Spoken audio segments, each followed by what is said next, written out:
Hey, what's going on, friends? Welcome back to Baddest Chaplain Podcast. Once again, hoping all is well with you and yours. Today is an extremely special episode. I'm here with the Reverend Doctors Emma Jordan-Simpson and Patrick Reyes, President and Dean of Auburn Theological Seminary. But I'm just so happy to see y'all, happy to be here with y'all. How's it going?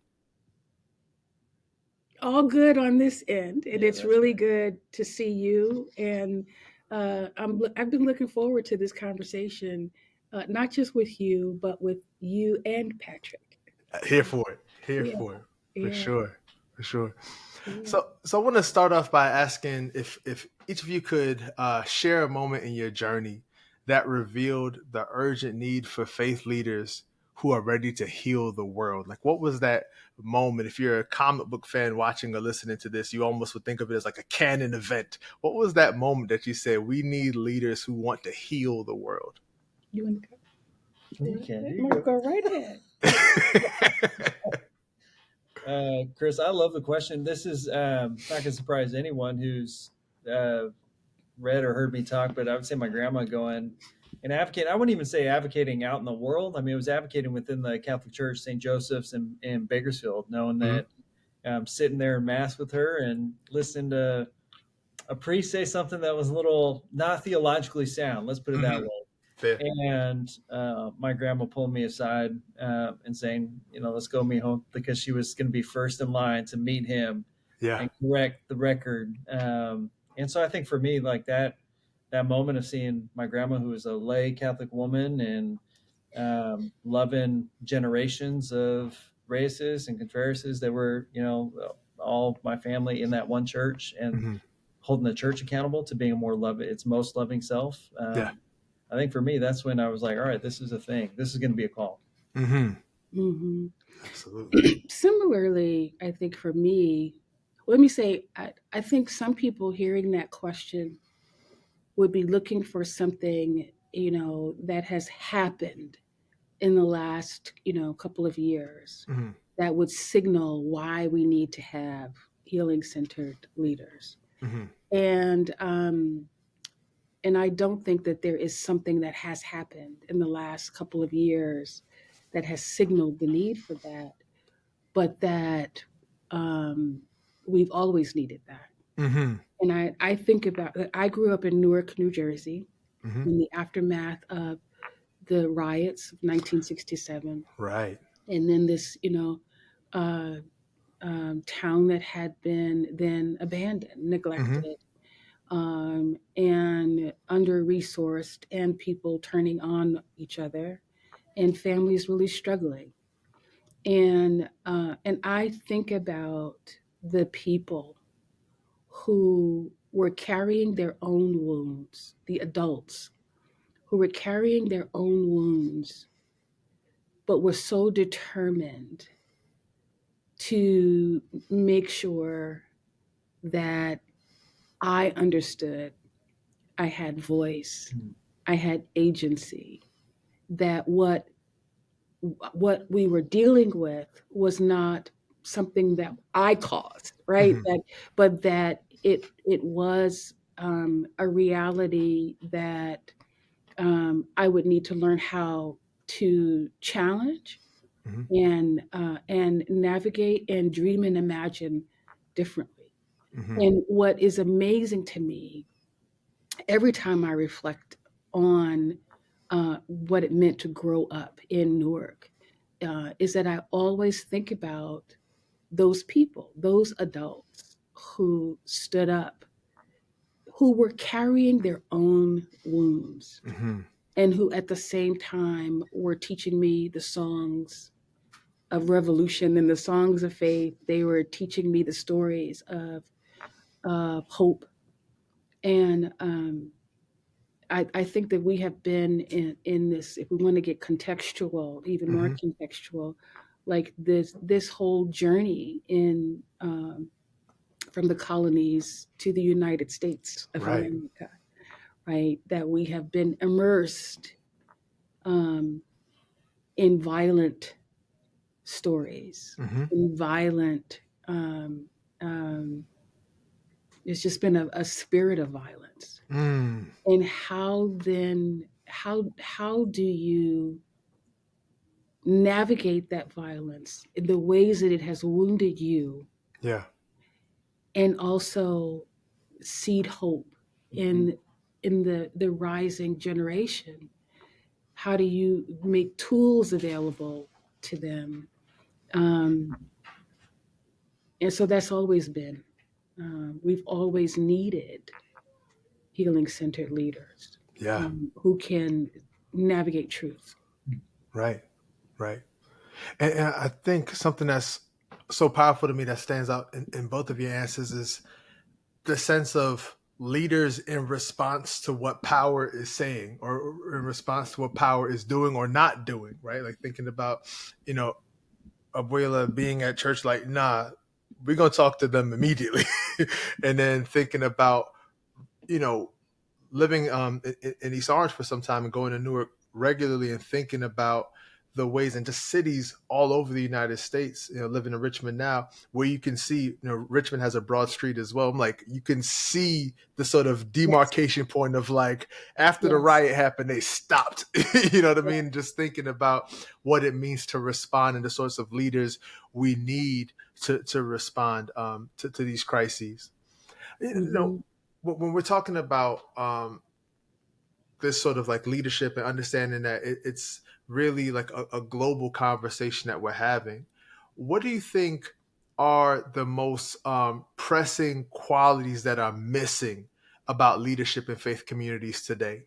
And what gives you hope? Like, what is that ingredient? You're like, we need more of this, but also, what are you noticing in those leaders? Maybe like leaders on the rise that makes you say, I still have hope. There's still a path forward. You go this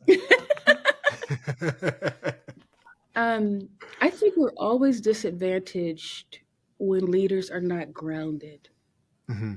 and it's diff. And I try to have compassion for all of us leaders, Hmm. because um, we're most often responding to crises, Hmm. and and the kind of crises, the culture of crises that you don't uh, um, get a chance to create a plan for, right? Right.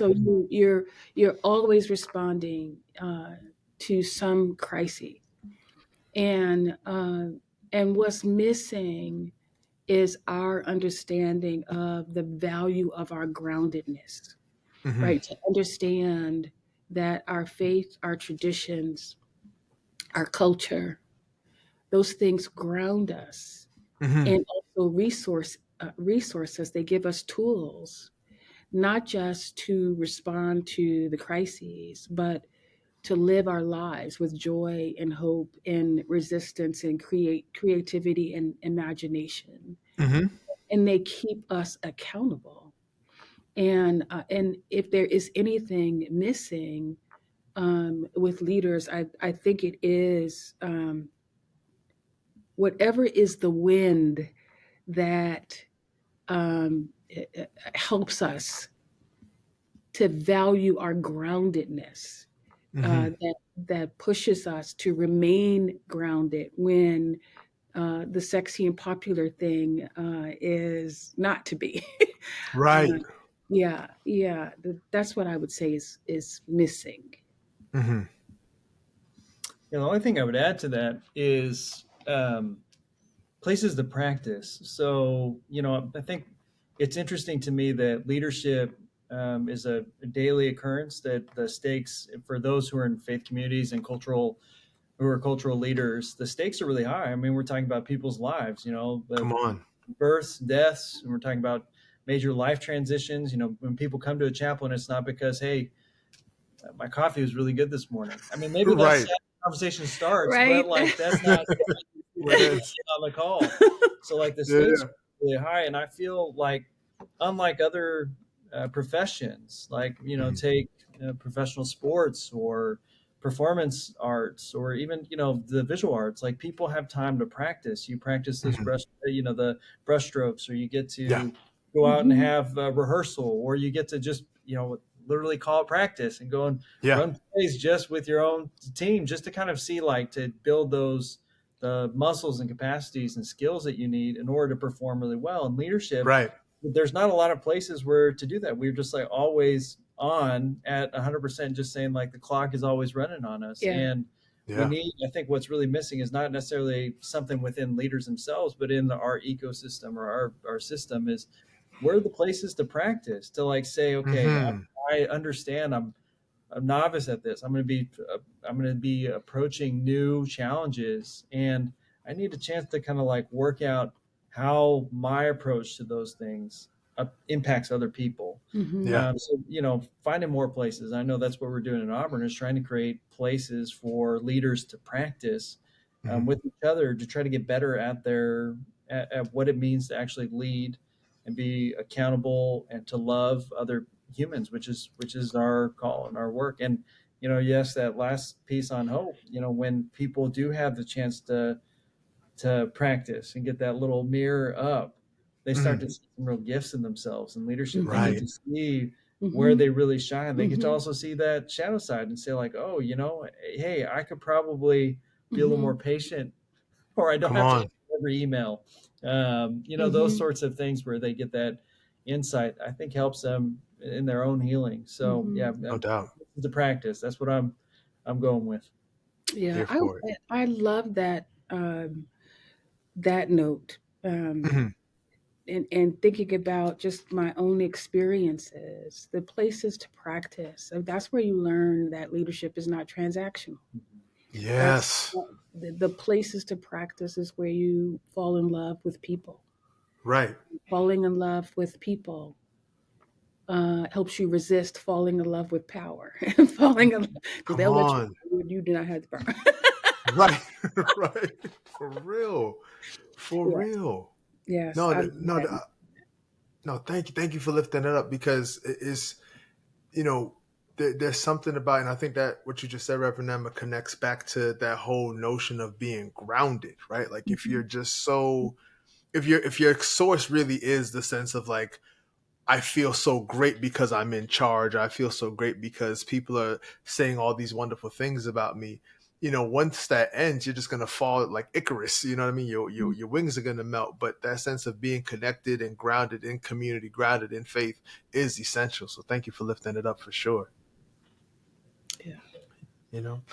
So something that I wanted to tap into is when you think about all of the crises that are happening simultaneously, racial injustice, climate change, like all the different ways that leaders could be spending their whole time focusing on. A lot of leaders, both clergy and lay leaders, are overwhelmed by these crises. What does effective leadership development look like in this context where it feels like the whole world's on fire? There you go. No, I'm like, this is the guy right here. This is the guy right here. In our industry, Chris, I think your question is a question for faith leaders to go back to Emma's last answer around what's grounding them in their own traditions and their own practices. How are they steeped in those lineages, leadership lineages? We come from an ancestral tradition. I mean, there's a reason why Matthew opens up with here's your lineage. Yeah. Right. So I think there's a like going deeper on how we're trained, equipped in our traditions. I think that's where we're starting to miss a little bit, where we don't go back to the text, or we don't go back to the prayers or the songs or the practices that we have in community, and we start just trying to address, we become a climate crisis organization. And while that's important to be addressing those things, if you don't tie it back to the stories that ground you and that that you're trying to teach that next generation, you're missing the through line there. You're trying to solve a big, adaptive global challenge with a solar panel. That's not going to work. How are you tying these things together? And there's ways, and the ways that we lift up stories within our own traditions and texts that can have great impact on future generations, where you start talking about, well, we want to be able to see the stars. Oh, there's tons of writing about clean water. Like, why do we need to tap Moses was told to tap the rock so that way the water comes out and is flowing and is clean and people can drink, and doesn't get it right the first time because he's not doing it right. Like how are we playing with those types of stories to educate a new generation around our own care and from these stories that matter a lot to us. One of the things that Pat and I talked about early on in our working together was just this notion of like whack-a-mole leadership, right?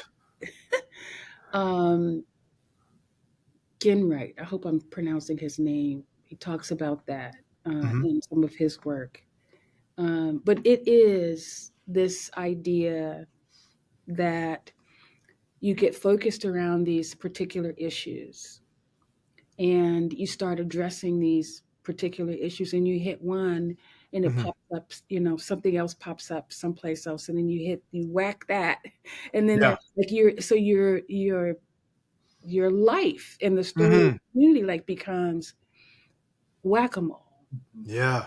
And I think the opportunity that faith leaders have again is to lean into tradition and values and their rootedness, and to engage in the necessary truth telling. Yeah. Right? Coupled with care, but truth telling. Because when you're trying to help your people understand that this looks like it's about housing. Come on. It looks like it's about mass incarceration. Right. But at the root of it, it is this like stratification of humanity. Like this unequal humanity. It is the alienation. It's all of that. And so how do you, in the telling of that truth and putting that on the table with people to engage around that truth, you get to then look at not just this is a housing issue, but who's my neighbor, and do I care that these human beings, have housing, and also how am I contributing, to this, the continuation of this issue, even if it is in the ways in which I need to show up differently in the rooms that I have access to, asking different kinds of questions, putting different questions on the table. We have the opportunity to use for the good the resources that we have to get a fuller picture and to not get lost in the pursuit of conquering symptoms. What's the ailment here? Yeah. Oh, that's so powerful to me, because you really could spend your whole life just chasing the symptom, but if you never get to the root, like what you're talking about, you've done all your labor in vain. I thank you for lifting that up. That's really, my goodness. I think about going back to what you were saying, Patrick, about the ways I've seen like mission drift happen in an organization. Like now, because climate change or whatever the issue of the day is really important, we're going to do this. But it's like, no, then we're just going to continue to just like chase all of these monsters rather than staying grounded. Once again, that understanding of being grounded in your traditions. Like, what are the stories that we've told for centuries now that continue to nourish our people and give us the tools to be able to do the work that needs to be done in this time. And there are competing stories out there. Yeah. Right. Like this isn't, I mean, even from 25 years ago, we have 24-hour cable television. Right. You have religious voices even propagating, telling, different stories. And so the work of bringing people back to the story and I guess reveling in or celebrating their ability to even engage what you might think are heavy matters. Right. That's work that is continuous. It has to be, because it's like a water hose now, in their face. in their faces, and they're constantly hearing the stories of our separateness and Come on. all of, and that we don't have to care about each other, and Right. it doesn't matter to us, Right. that we should only be concerned about our own Hmm. children. Those stories abound. Yes, absolutely.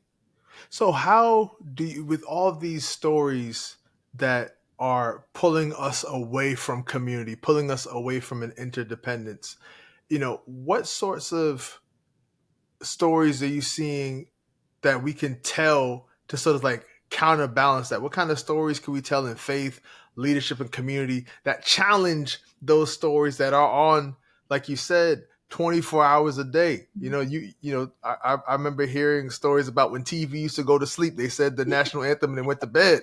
TV doesn't do that anymore. You can watch That was my TV. day. That was your day. I heard stories of olden times, right? There's a time when TV used to go to bed. TV's awake 24 hours a day.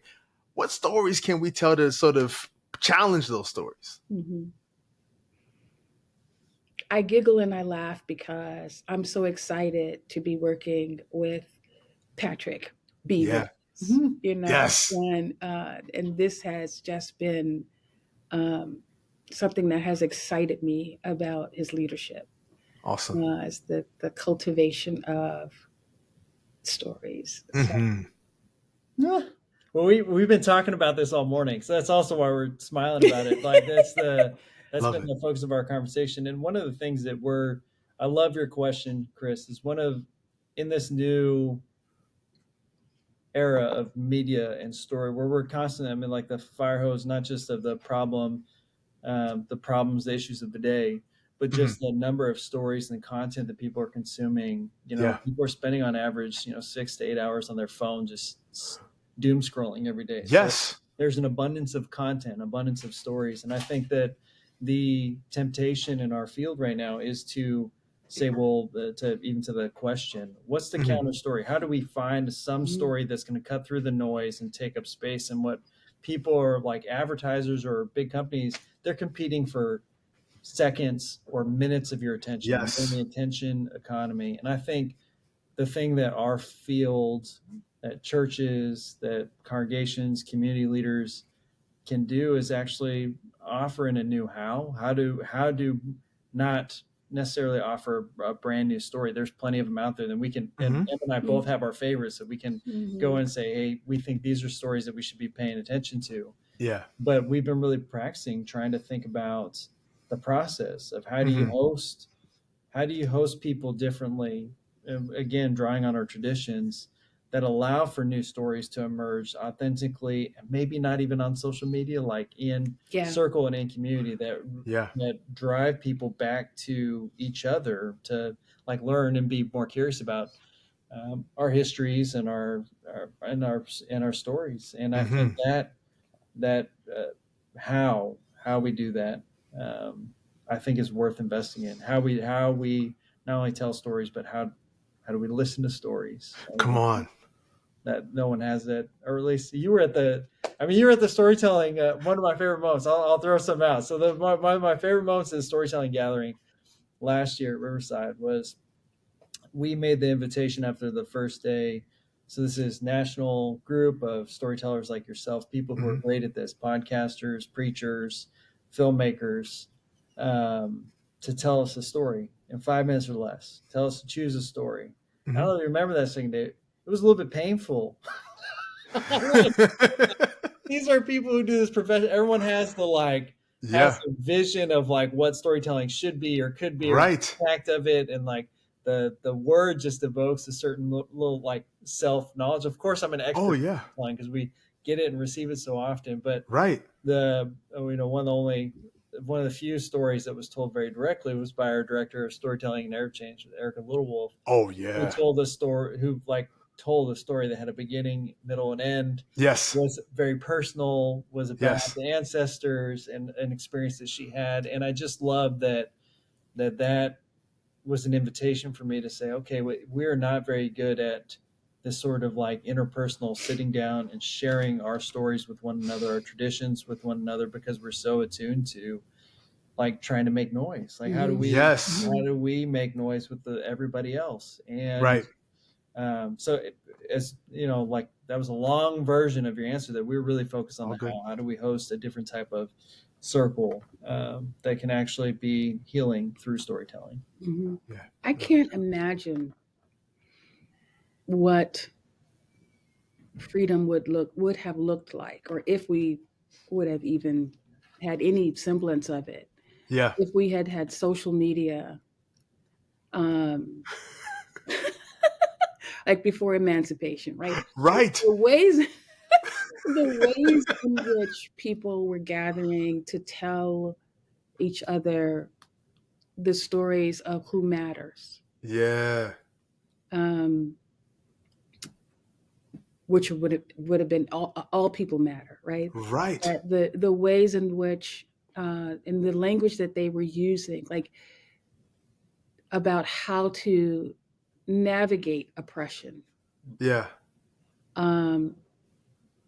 Like you would not have had the Underground Railroad. No. Broadcasting. Right. Its plans. Right. And the minutes of its meetings. Right. On Facebook, right? Like that's not how that would have happened. No. But those places where people met were sacred places. Come on. Where, as they are in the struggle, they were in the struggles, yeah, for liberation, and hearing stories that were about the value of all humanity, that they had a right to be free. It was a God-given right. Come on. To be free, that in fact it was God's plan, right? That they be free, that all people be free. Yeah. But the difficulty we have now is maybe it's identifying who are we talking to. That's so real. Right? Like who in the storytelling, who are we? Who's in the audience? Yeah. Are we talking to each other, edifying each other, or is this content right for Facebook or social media or whatever? And that's difficult to navigate. So. Absolutely. Reverend Emma, you said that, and you made me think of people live tweeting, "I'm about to go down the Underground Railroad right now. Yes. Harriet's coming in 2 minutes. Look Come at get ready with dress. me. Look at Harriet. Yeah, there's a picture of Harriet's dress. Giving selfie. Details of the right.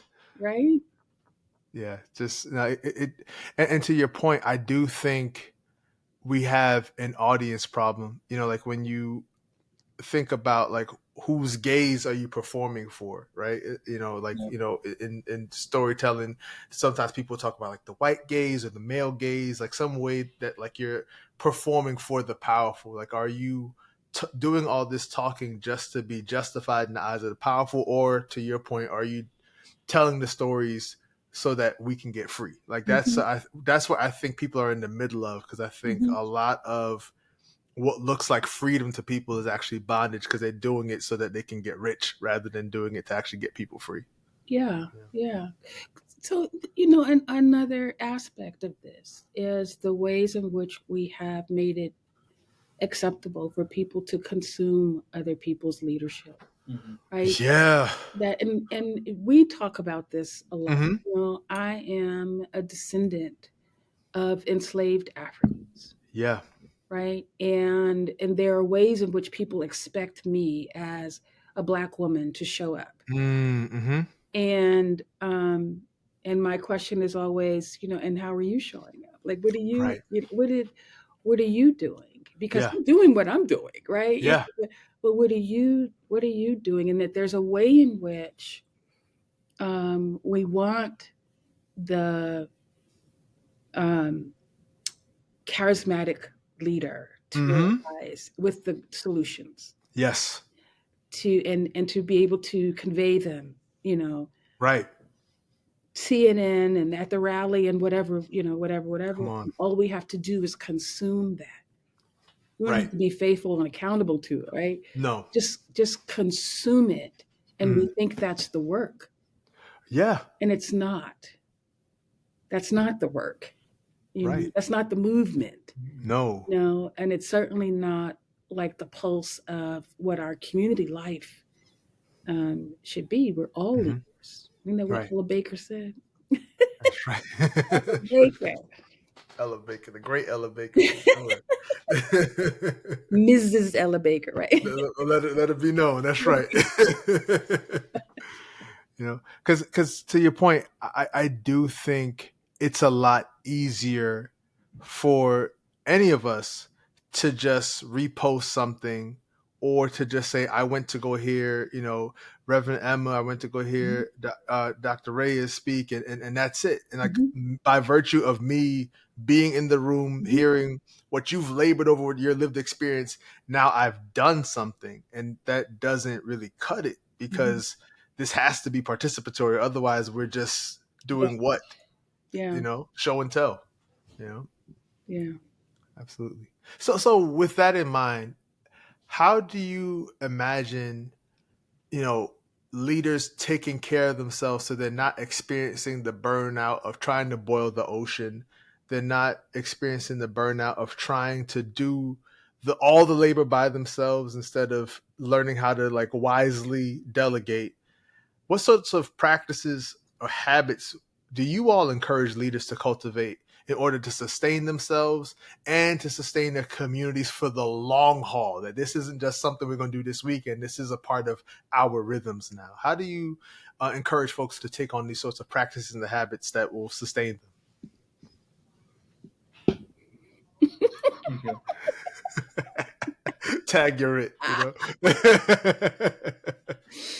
and he will jump in here. But the Yeah. question is, what practices do you have? Mm-hmm. Yeah. Um, which not everybody. There are some, I should say, who come from communities where their practices are very developed, highly developed. Yeah. And they're shared generationally. Mm-hmm. And then there are some folks who come from communities where their practices have to be rediscovered. Yeah. You know, Mm-hmm. and so that's the question. What are your practices? Yeah. And our communities have different practices, and we Right. should, right? And we should be mindful of what our community's practices are. You can There it is. be edified by other communities, but you really do need to. What are your practices? Mm-hmm. And so that's a major question for me.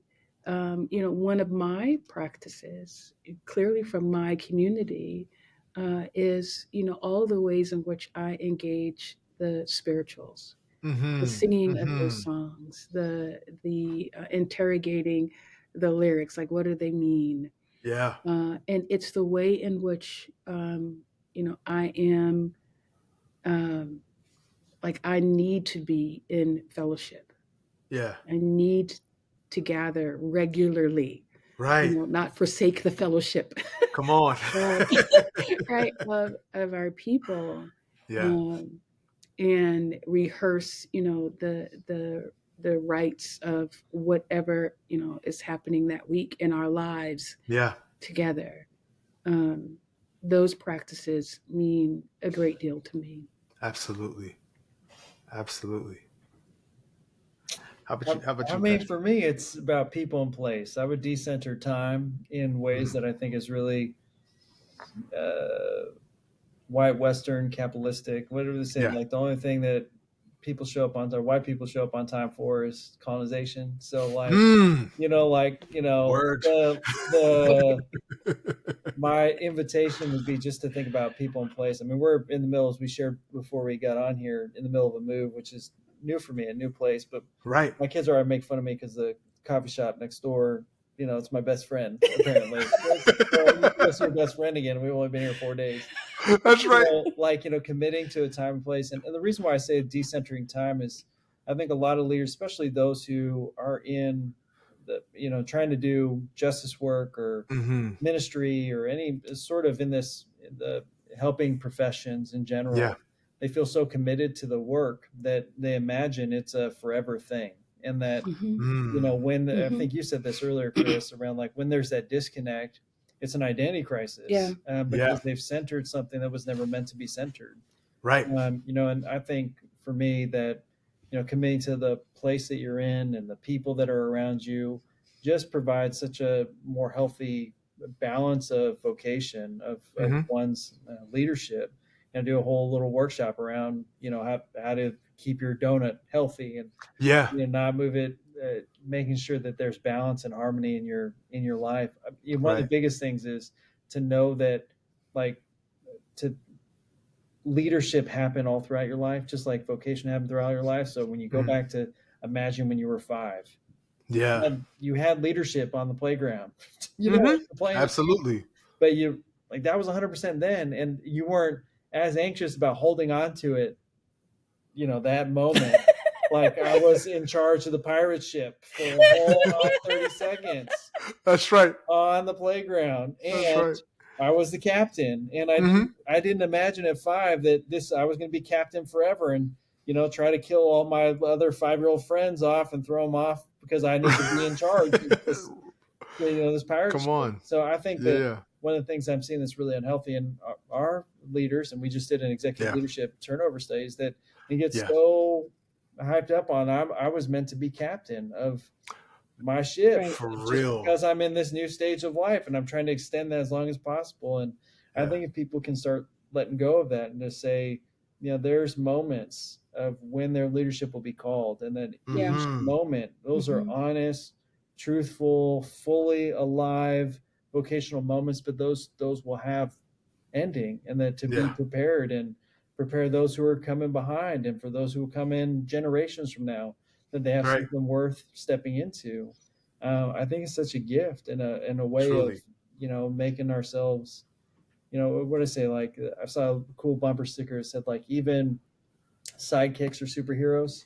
And like this idea that we're not all the heroes in our own journey or in the world, and everyone else is just a sidekick. Like everyone else is living full lives, and to invite them in and to be a part of our lives is what a gift it is to be a part of that, and to have the humility to say, I'm not supposed to be the person.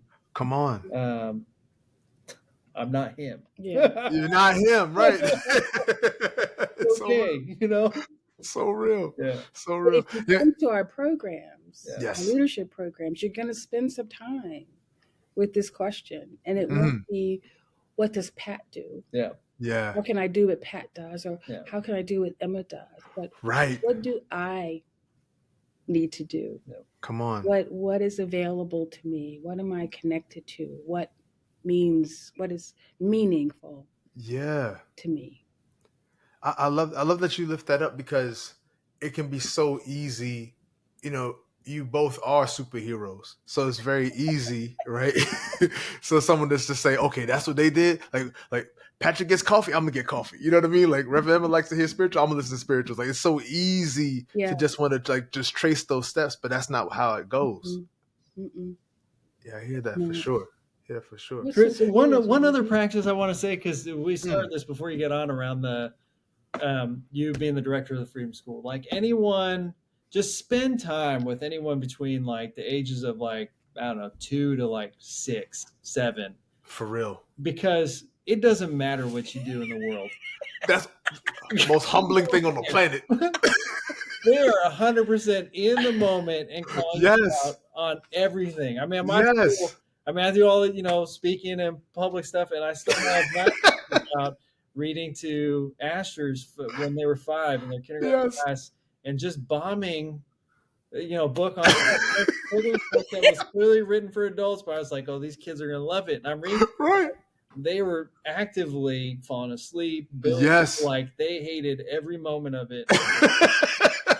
You need that in your life, like as feedback. Like, oh, like I've had to beg to come back. So like, I'm really not this kid. We will do the book with no pictures next time. I'm so sorry. That's right. The class waitlisted you. Say, now next time. That's right. They were like, we'll see. We'll call you. Yeah. Oh, that is so funny. But no, dude, I I love that you lift that up because kids really keep you grounded, going back to that central theme, and just like the honesty, like they don't have any, they're not on LinkedIn, you know That's what I mean, they're not trying to Yeah. like say, oh, how do I move up this career ladder. They just tell you exactly what it was either good or not, and that's all it is. So just right. something about spending time with children and bringing us back to, like, I'm always thinking about just within the Christian tradition, this understanding of being childlike and not childish, right? Like, what does it mean for us to just remember those core principles that we had as children, and how life tries to strip that away, but we got to continue to return to it, you know? Mm-hmm. Absolutely. Mm-hmm. Both of y'all do such incredible, like, data driven work, work that is informed by research. What sort of emerging data or insights are exciting y'all about the future of faith leadership? Like, what trends are you noticing that you're like, okay, the kids are all right, we're gonna be okay? Like, what do you notice in the faith leadership that excites you?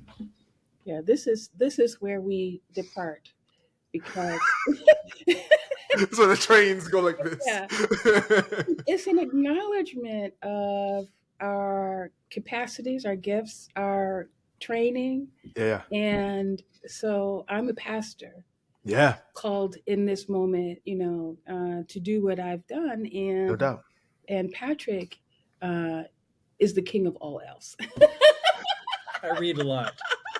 I read a lot. And not just love books No. with no pictures. That's right. That's right. That's right. That's amazing. I mean, we can start with what we're reading about our emerging leaders, the folks who have been coming through the, just over 100 in the last 2 years that have come through. The thing that I'm really hopeful about, or I'm seeing in their applications, when we did an ecosystem study a couple of years ago that looked at what the faith leadership, justice movement workers, or folks who are in those leadership positions needed. Yeah. And, overwhelmingly said we need grounding, we need spiritual traditions, we need like training opportunities, all that stuff. And so we came into that, I think, with an invitation for our emerging leaders to say, okay, folks need a grounding in their own tradition. We need to provide them with more, literacy, religious literacies down. So we need to do some more 101 stuff and to ground them. And what we're finding is that actually the folks who are coming and who are really benefiting most from our programs, they check the grounded box. That's how we know they're going to stick in their leadership, or how they're committed to going deeper, because they already are pretty deep themselves in the thing. And for that, to me, gives me a lot of hope in that we're not trying to convince anyone. We're not trying to make the case for, but the leaders who are actively seeking this, trying to be equipped on how to build community better, how to bridge divides, how to pursue justice and heal the world, are the ones who are actually really grounded in their community. So like we're seeing on the data side from our programs, that's who wants this. And so that means that there's going to be people out there who are for generations are going to be leading in ways that they know that they're committed to this. That part's the upside. The flip side of the research that I'm loving, I think, in the there's all the counterpoints, the polarization that's happening in the world and all that, especially in our society. But there's also a counter narrative in the kind of research on, I guess they would be soft skills, or even values like love, happiness, joy, meaning, that there are ways that are drawing on our religious and cultural traditions. You look at a place like Greater Good Science Center, look at their 9 markers of what it means to live a meaningful life. And then the practices that they go and they assess for, they use out in the field, or the research that they're pointing to that goes out into the field. Those are our religious and cultural practices from our communities that they're using. I mean, it's it's cased in positive psychology, but it is like, sitting and meditating, for taking 5 minutes of silence, or singing together. Like, I mean, they're providing evidence for why religious and cultural traditions are meaningful and necessary to build community and to bring people together. So for me, that's a big upside. I wish the connection was more directly made by that side of the field, but to see that those connections being made. I mean, it makes a case why our leaders are so necessary. Mm-hmm. Absolutely. Absolutely. How do you ensure that whatever work's being done, particularly with research, isn't just something that lives in theory, not just sitting on the shelf, but is actively shaping practice, policy, and lived realities? Because something I've often worried about whenever I've left like a great gathering, whether it be like a conference or like a fellowship, whatever the situation is that there's always so much good energy there. And the intention is to send it out, and everyone's going to be applying it to their local context while still staying connected, regionally or internationally, whatever the case is. But oftentimes that energy just fizzles out. People just go back to their regular lives. Like, how do we ensure that we keep the fire burning, so to speak? Mm. You remind me of something. First of all, like, what kinds of questions are you asking? Mm-hmm. There are times and places and folks and groups who ask questions that are very interesting questions, but no one cares. Yeah. It means nothing to no one, right? Real. And Auburn has had a history and practice of asking incredibly meaningful questions. Yeah. And I can attest Mm-hmm. that the question that was asked, for instance, the research question that was asked around student debt, Mm-hmm. helped me, right? Yeah. Helped me in seminary, right? Right. And and helped others, and Yeah. still, continues Mm-hmm. to help the field to ask questions about what we are saddling Yeah. students with. I think I may have been on the board of a seminary when that report came out. Yeah. Um, but it's the question meaningful, Yeah. and we have asked some meaningful questions just in this last year, Mm-hmm. to say, on research at Patrick Kentucky. Yeah. I mean, before I get to our research, because it is about the leadership turnover, we did a leadership study. Mm-hmm. I do want to say this is like going back to that question. I think your question is pointing at behavior change, the experience. And this is, again, why we need to teach our traditions. Yeah. Because to me, I don't know any other text that's as long as the Bible Mm-hmm. as behavior change is really hard. No matter how many times you go to the mountaintop, Yeah. and people are still peopling everywhere, Right. all the time. Right.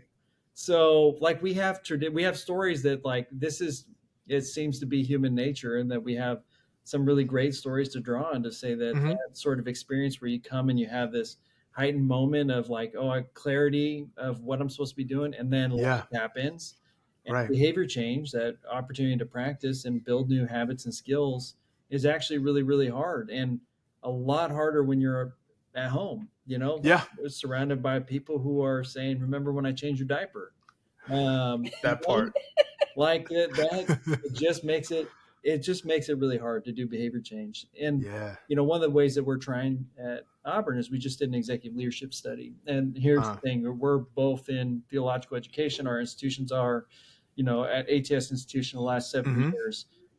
Almost or more than 600 executive leaders, that's presidents and deans, have turned over. There's only 270 institutions. My goodness, right. So when you think about that, that's at least everybody plus some, that has transition in that. The average tenure is 4 to 5 years for a dean, 5 to 6 for a president. You think about just the limitation of time for institutional management. That's not enough time to shift anything. That's also not enough institutional knowledge. It also shows you the fragility of our field. And so I'm really curious. We partnered with Michael Blashman, who's down at General Theological Seminary, is their senior vice president, used to be their president before they merged with Virginia Theological Seminary, to ask folks who had stepped out of these roles. There had been a couple studies previously on folks who were in the roles around the challenges of it and what the leaders at the time thought. And so we said, no one's asked those of those 600 why they left. Right. Like, good question. Why are you leaving? What are the challenges and opportunities for the field? And so we did that, and we found some great insights around what do leaders need to be successful? What do institutions need to be successful in supporting their leaders? Right. Some basics. Like the most successful leaders found that they had a strong spiritual and communal life outside of their institution. Very real. Outside of their institution, they had a strong support network. That they had a great team. That they had a team that they could trust and rely on, and that they had support of the larger board. That these sort of like people who are saying, yeah, we trust the mission of this institution with the executive leaders, and they weren't micromanaging them, that sort of thing. Right. Right. That these sorts of and then the last one that is ours is to thinking about, or how we're thinking about implementing, is that it's not that, going back to your thing, tenure, like how long you're in a role does not define how successful you were at that institution. For sure. It's actually about how well you're setting up future generations. And so we've been drawing on insights from Delashman's study to try to say, okay, well, if we know this from the field, what would leadership look like here at Auburn? And take on that to encourage our folks and our leaders who work here to have strong commitments and faith and spiritual lives beyond Auburn. Auburn's not your church, it's not your congregation, it's not your political home. Come on. You need to have that outside and to bring your best self and bring your tradition here in the ways that it informs our work, but to have that as like an anchor for you. What are the ways that we're supporting to have a great team, and to do that? And that's been probably some of the hardest work, like really discerning what are the values that are going to drive the organization. What's the right size? How are we going to do that in this climate that everything seems to be on fire at the same time, and hold each other accountable and hold each other in love. So we've been trying to draw on that study to think about what does leadership look like. Can I be mysterious for a moment? Go ahead, be mysterious. Because I think it might even merit a follow-up conversation. Because we're about to do something that we hope will benefit the field. Yeah. And we are going to be transparent and share. Yeah. The who, what, why, how, with joy. Yes. And so we may have to circle back here for it to that conversation, because going back to the question about theoretical, and what's meaningful. Yeah. If we can actually do it and practice it. Yeah. And then share it for others. That will be meaningful on another level as well. So Absolutely. Stay tuned. Stay tuned. You heard it here first. We will go back and make a clip of this. Like, see, this is what she was talking about. This is what she was talking about all the months ago. So I just want to ask y'all, especially for those who are watching this, who are listening, who may be faith leaders themselves, what is one concrete next step that they can take to begin embodying this call of leadership? Sometimes it's something that people are running away from. Maybe it's something that people just can't fully understand yet. But what do you think is that next step they can take to say, I'm responding to the challenge in the world that God has given me to address? I can't address them all, but there's something that God won't leave me alone about. What should I do next?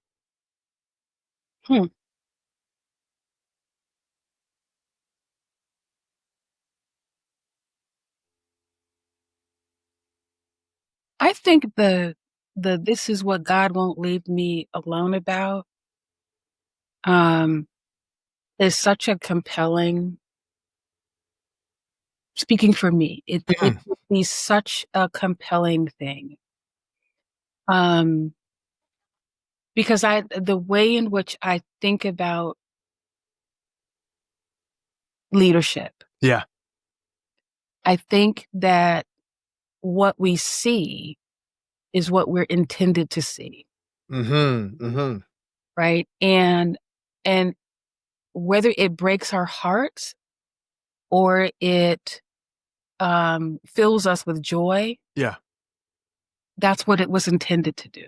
Mm. And so, and when I think about the prophets, for instance, I think about the ways in which they spoke of the things that broke God's heart. Right. And that moved them to say and to do the things that they did. And so in my tradition, I would say to people to like spend some time with that. Why won't God leave me alone about this? For real. Right. And what does this mean about my heart, you know, whether it's broken or whether it's filled with joy or whatever that is, like spend some time with that. Yeah. And gosh, it is hard to do in a world where it is the day's crisis that rules. Come on. And so for the groups, the organizations, the people, the places that pour into people and give people space to ask that question of themselves, you know, may God bless them. Right. Because I think whatever comes out of that question, the brokenness of God's heart, the joy, right, that's what will lead us to the next step. Yeah. And I would be suspicious of folks for whom that has not been their experience. For real. For real. I hear that for sure. Yeah, for sure. For me, it's just the only thing I'd add is, you know, doing that in community, that there's a leadership is with other people. Yeah. And if you don't have other people and you're just discerning whether or not you're ready to lead a congregation, organization, a community, like you're one, you shouldn't be. I'm just going to say, you know, you probably should not be a leader of anything if you have, if you're not participating, if you're not a great participant in community or congregation, you probably shouldn't be in leadership because you don't know how to handle you're not thinking about the balance of relationships and all the stuff that comes with which is never about just what's right or what's wrong. It's about holding a community of people who are complex and navigating different moments in their lives. So leadership, I think, requires that there's other people, and you know, in that, that like next step is that you got to take it. You got to go out and be with people. I was just, come on, like Chris, he's in the room next door. You know, no one's ever ready. You know, just the like, you know, just stepping into it and really being with people. I think that's make best friends with your coffee shop owner next door. That's right. Oh, you know, do something, but it has to include other people. Otherwise, you're just staring at your navel. No doubt about it. And you know, it really does start that locally, like just going, you know, to the coffee shop, going to like whatever that third space is in your community, and just really just having an openness to like what can happen here, what sorts of relationships can you build. I think it's something as simple as that is still profound, you know. Absolutely. So how can folks stay informed about all the great work y'all are doing at Auburn? Like, where should they go to stay updated with everything happening at Auburn? We've got a website, we've got a YouTube channel, Instagram. Let's go. Are we on? We're on Blue Sky. We're on Blue Sky loosely. We're trying to pick that up. I'm right there with you. I haven't figured out Blue Sky yet. I'm not cool enough yet. I guess I'm just trying to figure out Blue Sky. For lots of reasons, we left X. Yeah. Right. Same. And join our mailing list. Yeah. You know, join our email list. It's one of the ways. Yeah. Here for it. Well, this has been a joy and a pleasure and an honor and all the good stuff for sure. And I just want to thank y'all so much for being here. Thank you all so much for watching. Of course, you can watch Baptist Chaplain Podcast on BaptistChaplain.com. We're also on YouTube, Spotify, Apple Podcasts. Experimenting with Twitch, trying to figure out how Twitch works too. Should be cool. Should be fun. We'll see how it goes. But sincerely, till next time, be blessed and take care and be kind to somebody, please. Talk to you soon.